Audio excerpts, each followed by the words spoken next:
Welcome to another episode of Word from Home, where we speak to artists, athletes and creatives, allowing them to share their story to inspire the next generation to start somewhere. Today's guest is a very good friend of mine. We're just catching up. We want to keep this very, very casual, just like we're just hanging out. He's a former WBC, IKBF, WKBF World Lethwei Championship athlete, and he's undefeated in cage Muay Thai. Wow. And the president of Mad Invite Co., as you can see on his shirt, the Michael the Badass Badato, the youngest of the three. Welcome, Michael. Handsome. Handsomest. Brother, first and foremost, how's training been? I forgot to mention that he's also about to this week he's about to fight on the 8-man eliminator over in Melbourne. His first fight in how many? In a year. And the prior 2 years. It's been a year, but prior to that fight was the year before. Yeah. And that last year when I fought, it was just a week's notice. And I fought Blood Diamond. That's right. I remember that. So, yeah. I remember that. Well, cheers. Thank you for you. jumping on the show. First and foremost, how's everything been? How's training been? How's Lupka and the girls doing? What have you been up to? Yeah, training's been real good. I'm loving my new lifestyle. Yeah. Because of COVID, I'm not working in security world anymore. I'm not in the rat race. However, my training has been really, really well. With all the experience underneath my belt, I find it's not just about the training and the lifestyle, it's even your rest period, the food that you take in, nutrition, and like I said, the more older you get, the more knowledge you have as well. And my training camp to me has been on top. Yeah. So, yeah. And it's been a lot more flexible than usual, right? And you haven't had to wake up really early to start early and then go to work, and then it's just been it's been real good because like I have been training and like I've been concentrating more on my fitness, more on my stamina.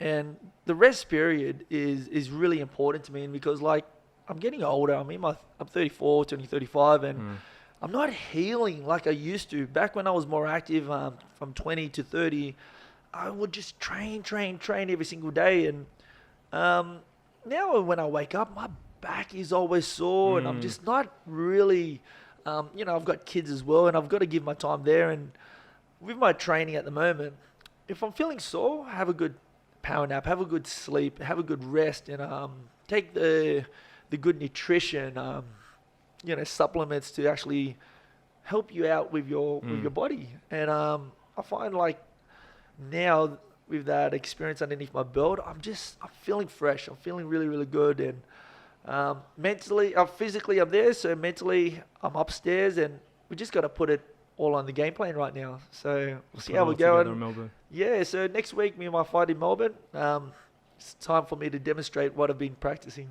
So yeah, we'll see how we go.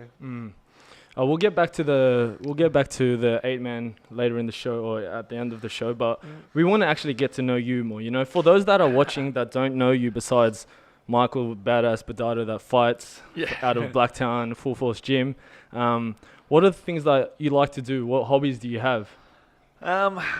My favorite hobby is spending time with my immediate family, and even just good friends, good company. I live the lifestyle of training, family, but all those people that have OG and very loyal to me, I give my time to them as well.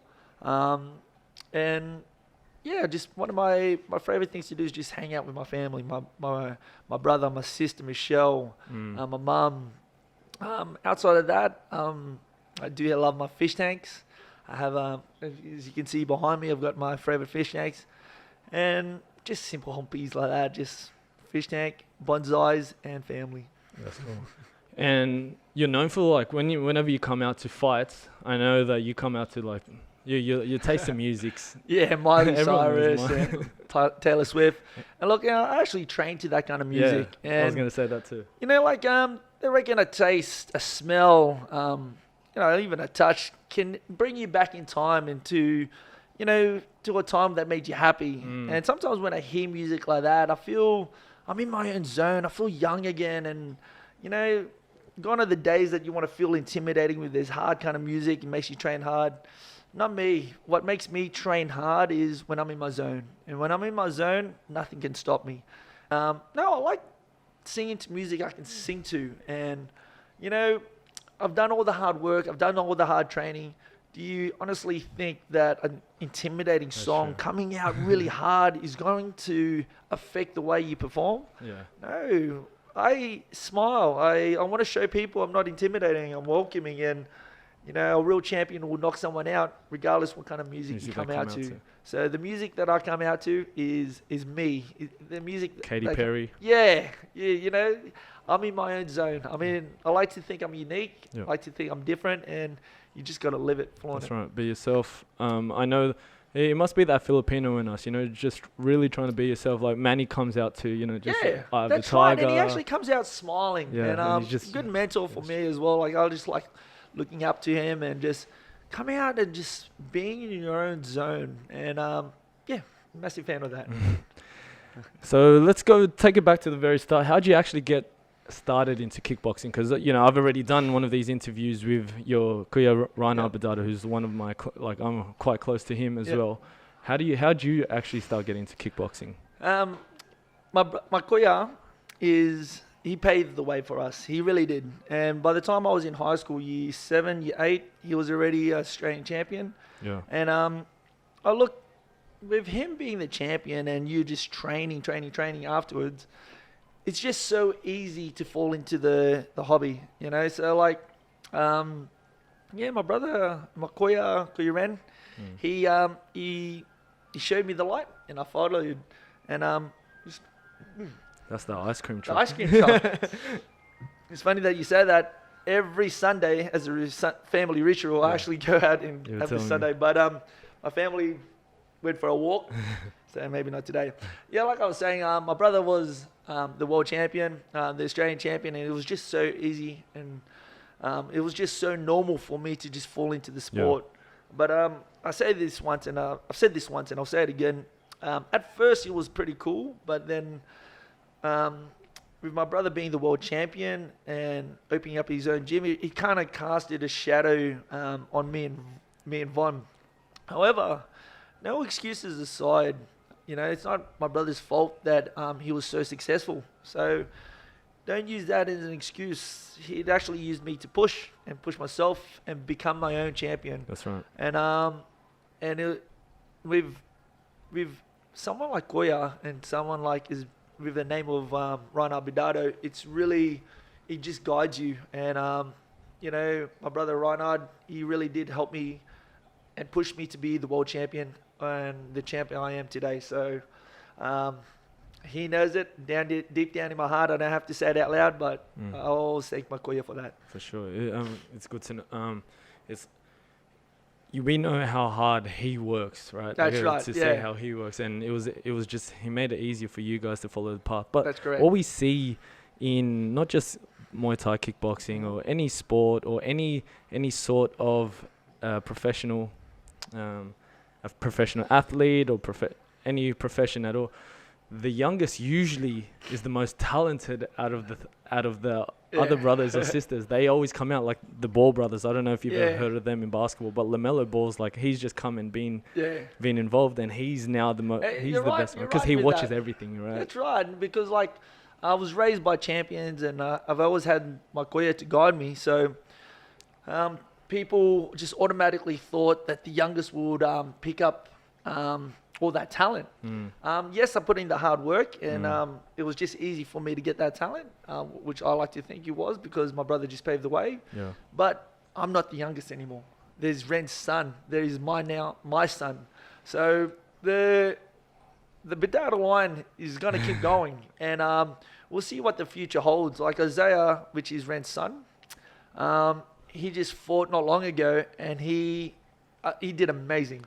And his listening skills is getting better. And I can see him slowly taking over us. And they'll be good if he does. I really want that to happen. And, you know, like you said, the youngest one will always pick up from the oldest. So hopefully he'll pick up some of my... He's got your son, and then he's got his other brothers as well. That's correct. There's a whole lineage on the way. I'm feeling... I'm feeling Isaiah, like me and Isaiah actually talk, Yeah. and we talk about like basketball shoes, and he collects shoes, he sells shoes and that. And you can tell that he's dedicated and he's talented passionate and skilled. You know, Yeah. he's not just doing it because his Yeah. dad owns a gym. He's actually Well, the he puts thing in the was hard like, yards. he's at that age where he's able to hit me and give me a good run from a sparring. And time to time we'll be sparring and we'll be sparring hard. Yeah. And sometimes after sparring, I'll just be like, man, I even say this to him all the time, I dread the day you're going to put it on me. Yeah. And I go, today's not that day. And he just You always can't let laughs him- and cuddles. yeah. However, my son is only 5 months old. And it kind of hit me hard the other day. And I was like, I can't wait for my son to be at that age where me and him are going toe to toe. And I can show him some of my fast, my moves. The jab. My fast jab. And I thought about it and I was like, he'll be at least 15 because I know I was around 15, 16 when I was giving, like people with twice my age a Yeah. good run for the money. I was like, oh my goodness, I'll be 50 years old by Really? the time my son is able to put it on me, I reckon. And it just shocks me just where did that Oh, time yeah. goes and where that Yeah. time is going to go. But look, life happens crazy. and time is going to happen and hopefully that time will come up That'll be soon. cool. By then, I'll be a happy man. So we're not going to forget you. So there's the three brothers, Reinhard, Koyavon, you, and Yep. your younger sister, Michelle. Yep. What's the dynamic between you and Michelle as the youngest ones and Yeah. the bond between I gotta you say, guys and the she siblings? did it smart. Us, Badato brothers, we were the brawl. Michelle, she's definitely the brains. She is the only Badato to graduate here graduate uni here Yeah. in Australia, and I'm so proud of that. Yep. I'm so proud of Michelle, and she basically lives a lifestyle that I look at her and I'll be like, man, I wish I was Michelle, and she is something that I even look up to, and she's doing awesome in life, and it's funny having two older brothers and you got Michelle's younger sister. We have seasons, and I wouldn't even say seasons. You have times where you're close to one brother, and then you're close to the other brother. Like when I had my daughter Charlotte, I was really, really close to Ren that I find because we had something to relate to. We had kids where Von and Michelle didn't, so I was more leaning towards Ren every time when we were going to the parks or anything like that. Now that we're more older, I'm trying to get my own brand going. Me and Michelle are more closer. We're talking about more business stuff. and she's educating me. And she's educating me on social media, which she specializes in. Yeah. And And, marketing. Yeah, and I find that me at the moment, me and Michelle are very close. Close, And yes, we're yeah. always close. Me, Michelle, Ren. I know at times we look like we're fighting like cats and dogs, which is in the outside. But deep down inside, we don't even have to show it or prove it or even say it. We know we love each Yeah, other. it's all love. So yeah, Right. all the love's there. Families go through that all the time. Yep. Every family goes through that. But I see the bond you guys have, and it's cool seeing Michelle doing very well. With Orville. Orville's the nicest guy too. Yeah, He's always he'll always help me with video setting up, and Yeah. I'll message him. He'll call me. He's the man. Yeah. Michelle they're living in Coogee now. Like they're doing well. They're and I'm happy living to see them. a good life, lifestyle, yeah. and I'm happy. And Yeah. she's actually a very good auntie to my kids as well. She really spoils my kids, and even on the phone, they interact and they talk, and that's the kind of relationship I'm just so proud to show off and say. So yeah, And she's you can doing see awesome. that. You can see that on social media and just the you way. can see it in our smile You can too. Michael, in your career, you've had some big fights with the names of Brad Riddell, Tutu. You just mentioned Blood Diamond earlier. Yep. Jason Sherry. Yep. Which of your fights throughout your career stand out the most? I've got to say, Johan Ledon. Yep. He was the 9 times world champion when I fought him. He fought John Wayne Parr just before I fought him. So when we were scheduled to fight, everyone thought, man, Johan Ledon, he's got this. He's not from out here, right? No, he's a French. champion, French. and he's really well known. He's fought some of the best of the best of the best. He's fought John Wayne Parr. He's fought Bacau. He's fought Yotzinkleist several times. I didn't even know that they. He fought Yotzinkleist twice. He said, and when I was fighting him, I was the CMT champion. So people were like, man, Michael's got no chance, you know. And that was a very close fight between John Wayne Parr and Jan. So when I fought him, I knocked him out cold. And like even John Wayne Parr said himself, and that was a 50-1 chance that people thought he was going to win. And not only did I win, I knocked him out. So that fight really, it's probably by far one of the best fights that I've ever had, because it was against the grain. It was really against what people were thinking how the ending was going to be. And it was a dream came true, and that really put me on the map, considering, and that put me on the world map. And he gave me a good opportunities to fight around the world. After that fight, I was able to fight in Paris. It's Paris. Yeah. So I that fight that was a rematch, was it? A rematch. And Johan did win. Yeah. They called it redemption. Yeah. He beat me in points, and I've got to honestly say it was one of the best technical fight I've ever done. They took away my elbows. It was with padding. Yeah. But did you want more? Do I want more? That's a cute question. Got a fight in the week. No, we're good. One glass. Here we go. So yeah, that fight really put some good memories in me. That was one of the best. Opened up some opportunities for you. Yes. Because you went straight into Lethwei after. Yeah? You signed with Lethwei? Yeah, and look, yeah, tell us about speak. With Lethwei, like, look, I finished what I had to do in kickboxing. I finished what I had to do in Muay Thai. And I remember speaking to Steve McKinnon, one of my mentors, one of my trainers, and he was saying that, well, I was telling him that I think I've done what I needed to do in fighting. I think I'm going to retire. He was like, Michael, you're at the best position in your life. You have experience that money cannot buy. And when he said that, I kind of like just snapped out of it. I was like, you know what? You're right. And then I wanted to take another leap of faith. So I started doing this bare knuckle fighting. And that was awesome. I fought two of the best contenders in their country, Tutu and Saul. Now, when you fight bare knuckle, you have to not just, you have to win by knockout. Yeah. You have to win by knockout. I am not done in my career with the bare knuckle. I am coming back. I truly believe I won that world title. I reckon I won that. However, like I said, you got to win by knockout. You got to win convincingly. Yeah. So I'm not gonna leave it to judges next time. But yeah, that was a while ago as well. So with the way the world is going, with the way COVID is, you know, they're not sending any athletes overseas. So that is my chance. That is my time now to get my butt in gear, start training, and here I am. I'm fighting next week. So who knows where the next 3 to 5, even 10 years is going to take me. So I don't care how long it's going to take me. I'm going to get that championship. Yeah. I'm glad that you're getting back into it though. Like, there was a part where you weren't really in depth in training. Yeah, well, I had the kids and no excuses, but like, not only that, like, fighting is my hobby. Fighting is what I do that I love, you know, and this house that I'm in, fighting did not get me this house. Working hard got me my house. Working 9 to 5 job got me this house. And Muay Thai fighters, we do not earn a lot. But just for anyone listening out there, and you can just relate to kickboxing, you can relate to fighting, you can relate to anything. If you truly love what you're doing, doesn't matter how much money you make, you'll find a way to do it.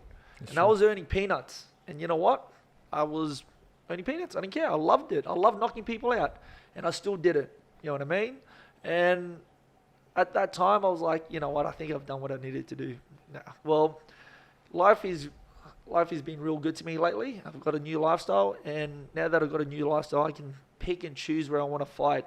I can train when I want to train. I'll sleep when I want to sleep. I'll eat what I want to eat. So nothing's stopping me now. The only thing stopping me is me.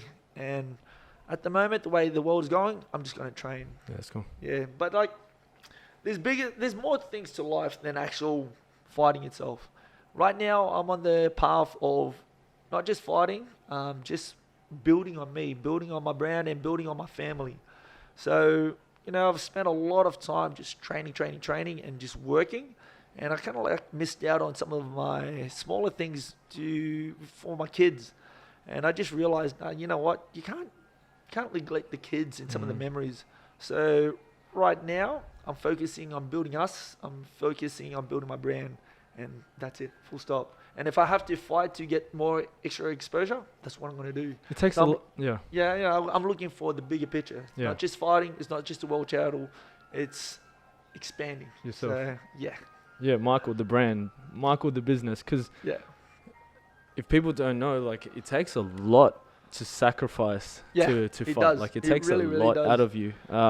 Yeah, those times when everyone's out drinking, or those times that everyone's Yeah, out and having like, just I've missed a family lot. occasions, just Yes. family occasions as it is. And I've missed there's a lot of weddings, christenings, and a lot. even just birthday parties because, so I'll give you an example.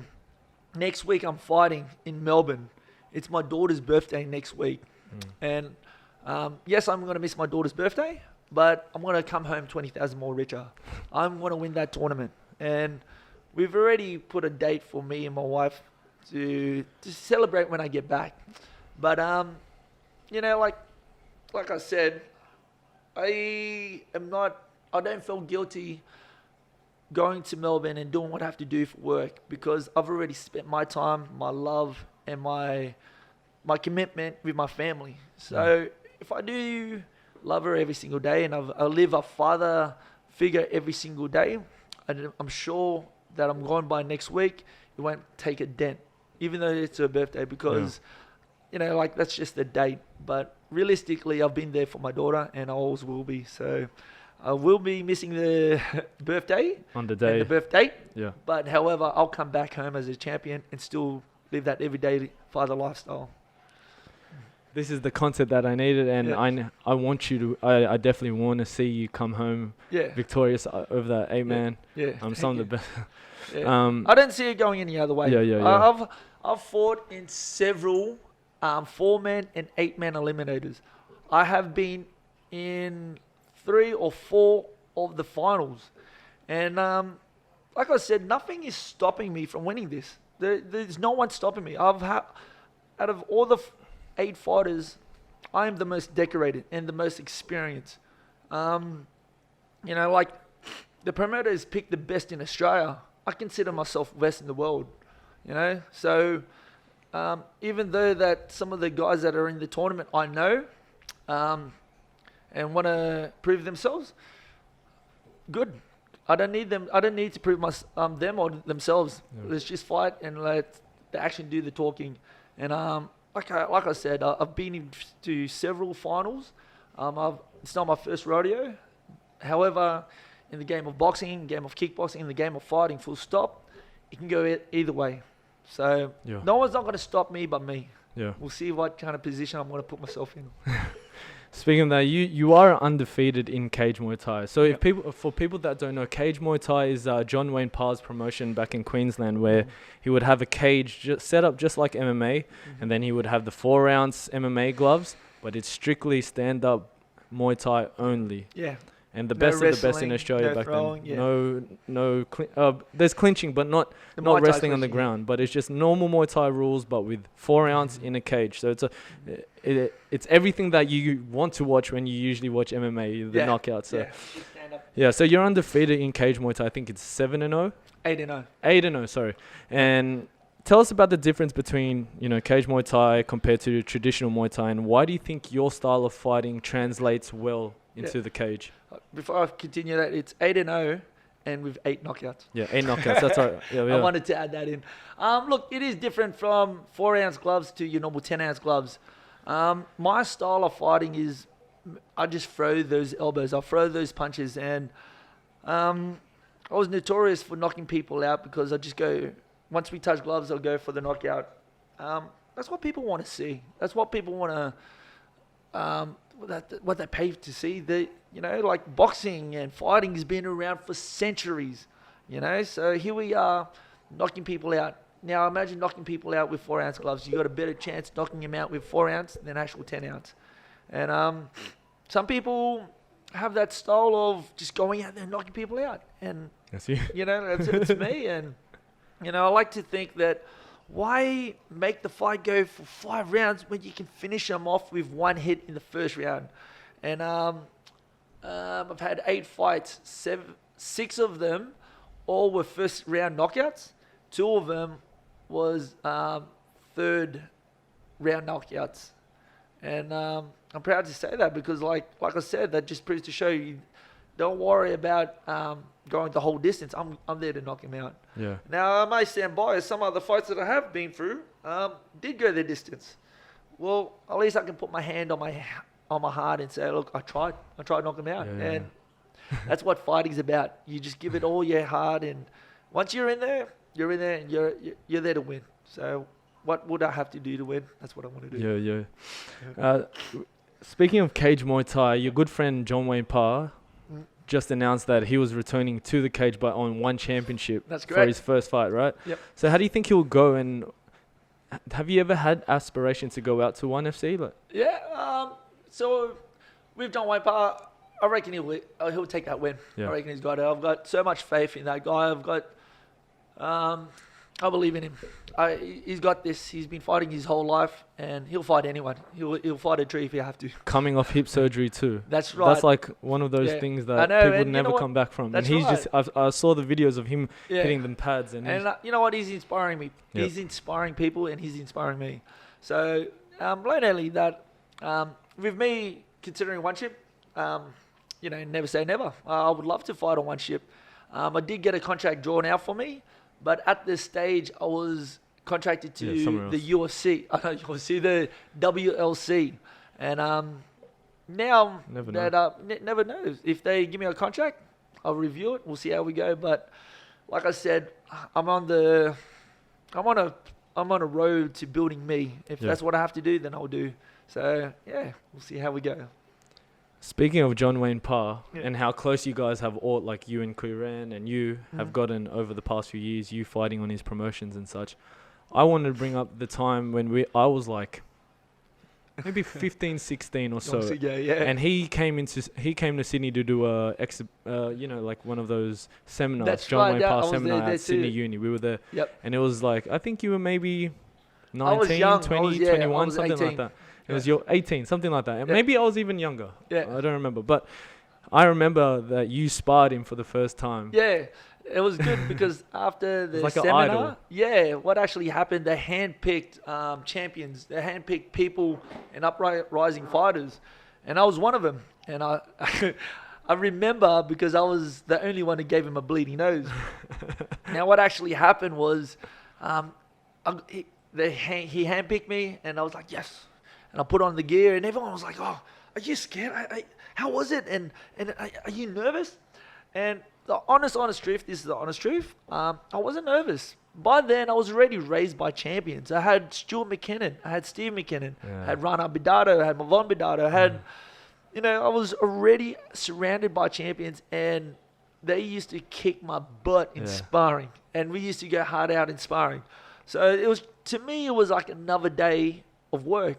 So when I got offered to spar John Wayne Parr, I was like, all right, Michael, keep it cool. The next thing you know, I snapped one of my jabs too fast.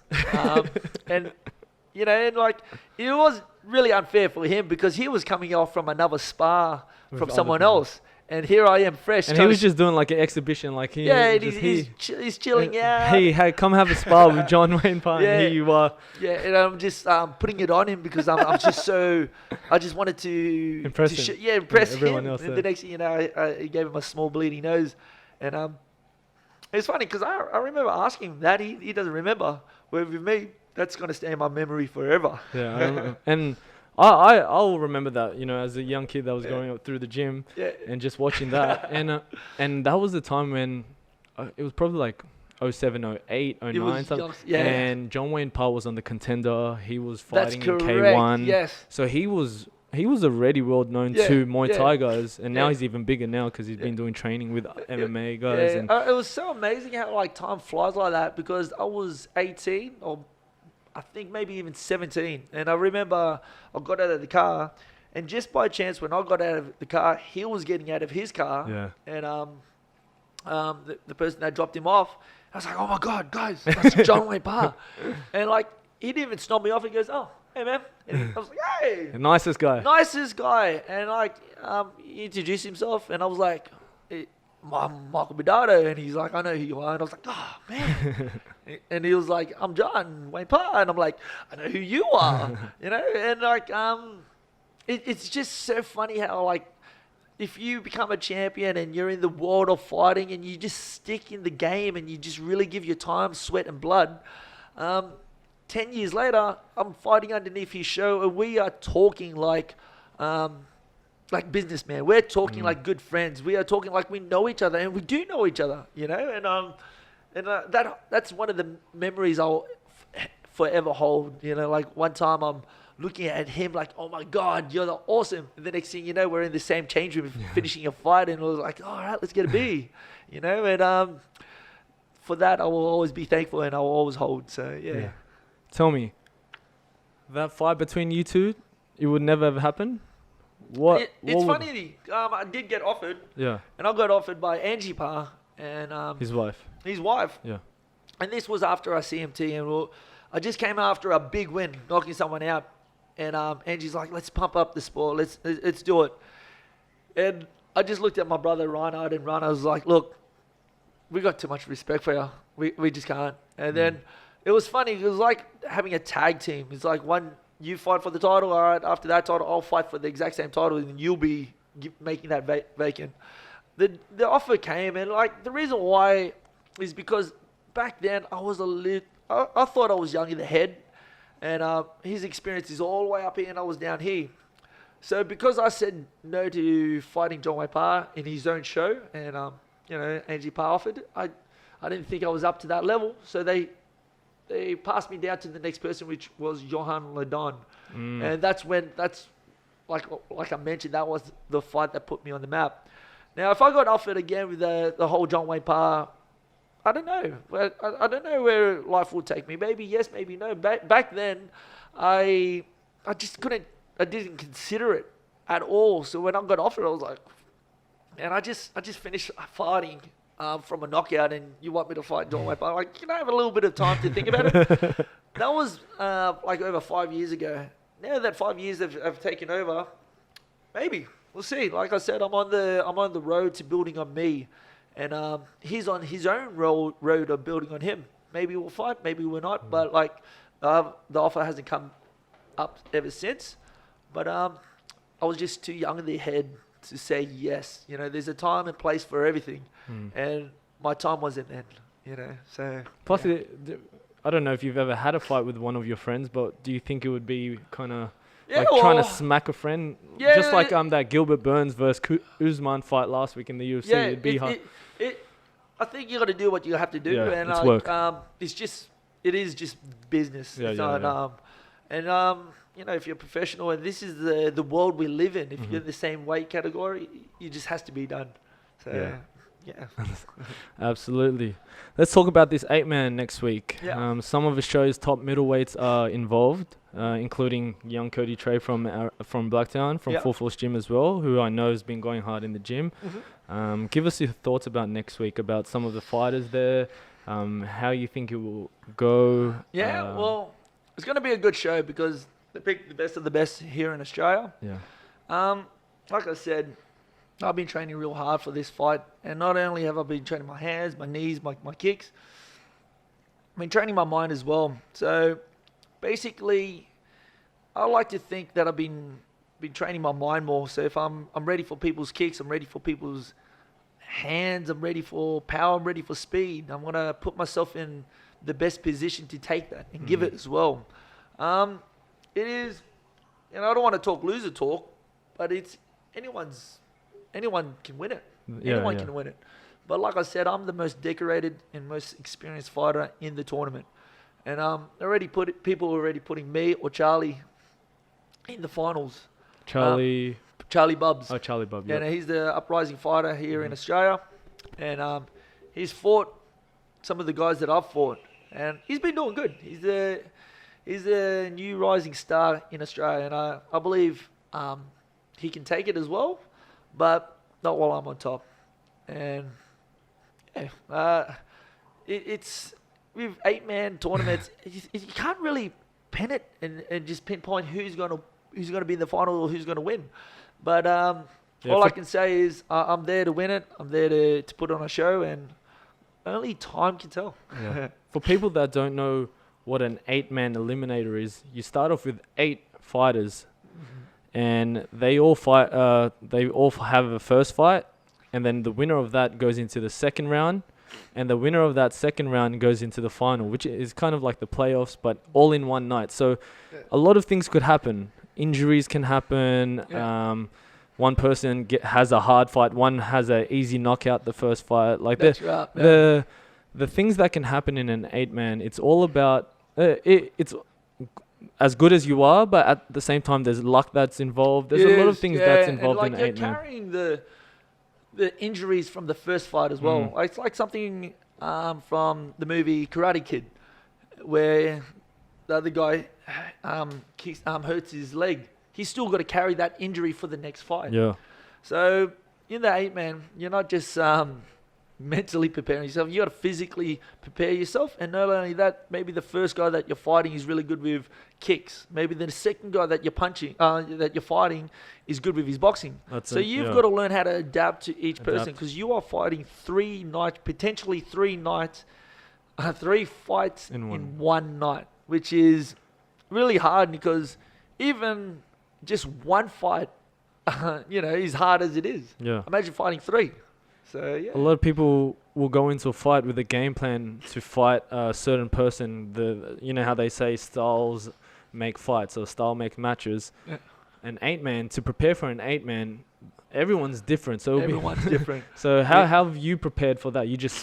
No, I've just prepared myself physically with being fit. Yeah, for yourself. And my stamina. Yeah. And you got to account of people's boxing and kicking, and then just even their kneeing. So, I've got even my trainer, Luke, and my brother, but he's been studying on the other guys. But we've got our own style. We've got a game plan at the moment, which I'm not going to say. But the game plan is live to my trainer. So whatever he says, we're going to have to execute it. Absolutely. Michael, we'll wrap it up there. Before we do, I just want to say thank you, and I appreciate always how you've made me feel part of the family ever since I was a kid, All good. And thanks for letting everyone that's been watching, thank you for letting them know how you started. Yeah. Tell us about your actual brand that you've been doing, with the things that you've been doing and working on. Guys, look, I'm building on my brand. It's called Mad Invite. The CEO. Yeah, well, how that actually started was I used to I was trolling people on Facebook, and like my brother would put a awesome, beautiful pic, and look, we went out to the beach, and there's pictures of the beach, and a couple photo, and I would just go, yeah, Mad Invite. The next thing you know, people are laughing and liking that comment. And what started off something small is now become my trademark. I would post a photo of me and my kids, and people will go, yeah, Mad Invite, And it's kind of like, it's just, what started off small is now become my style and my thing. And I would just troll people and just write Mad Invite. I would even just resurface old photos of myself and tell myself Mad Invite. And that started, I can honestly say, at the end of 2017 or the start of 2018. Yeah. You know how I remember? Yeah. Here we go. Me and Chelsea just started dating, and then I would post up our first photos that we like when we were starting to date and that, and I posted up, and then how I remember is a Mad Invite. Yeah. And then everyone would start laughing, and then and you know what? People will go, "Oh, beautiful pic. Where's that at?" And I hope you had a good time. And you got me going, "Yeah, Mad Invite." and it's really, really good like that. And even when I look at and resurface old photo, I'm like, oh my goodness, that was like 2 years ago, and I'm still saying to myself, Mad Invite. So yeah, and so that's just my brand, Mad Invite, and so if you look at it, MIC, Mad Invite Co. I do have my own training services. Yep. I teach and PT stand-up personal training. It's called Mix PT. Mix stand for Mad Invite Co. And, I don't know where this brand's going to take me. Who knows? I'll probably want to do merchant. I want to probably get my own gloves going. But like I said, at the moment... Open up a gym maybe? Maybe even open up a gym. Yeah. I don't know where the future is going to take me, but I just got to build on myself and build on this brand, because I'm just so thankful I've got this opportunity to build on me. Yeah. So, and I have got some awesome and faithful followers out there. I can honestly say that the OGs, for anyone out there in the full force who still like and comment on my stuff, thank you. You know, that's the kind of support I need. I love it when you guys share it, and it never goes unnoticed, you know. And if this Mad Invite is now on a shirt within a year, I just can't wait to see what another year can take, you know, and what another year can do. So we'll see where we go from there. You know what that means? You're going to have to give me another interview in a year from now. We'll definitely do this again. You guys can follow Michael on Instagram on @Michael_Badass. You can check out his highlights on YouTube. You just search him up, Michael Badass Badato. Oh, Canelo just won. Oh my goodness, we must have missed the knockout. You can watch his highlights on YouTube. And he's got his fight coming up. You can stay up to date with his upcoming fights. He's got his fight, the 8-man tickets. Done. The tickets. I've only got a little bit of tickets left. Guys, if you're from Melbourne or if you're traveling from Queensland or New South Wales, please come down. I need to sell these tickets. I want the opportunity to fight for the world title in August. If I get these tickets sold, maybe I will. Maybe I won't. But fight opportunities come when I know how to sell, and I'm not only just selling myself, I'm here to grow. So let's do it, baby. I hope you guys enjoyed that episode. I want to thank Michael Badato once again. Make sure you like, subscribe, and leave a comment if you enjoyed this episode. We'll have more content for you at SSMedia on Instagram and on YouTube, and available on all podcast platforms. Once again, Michael Badass Badato. Thank you. Booyah! Shakalaka.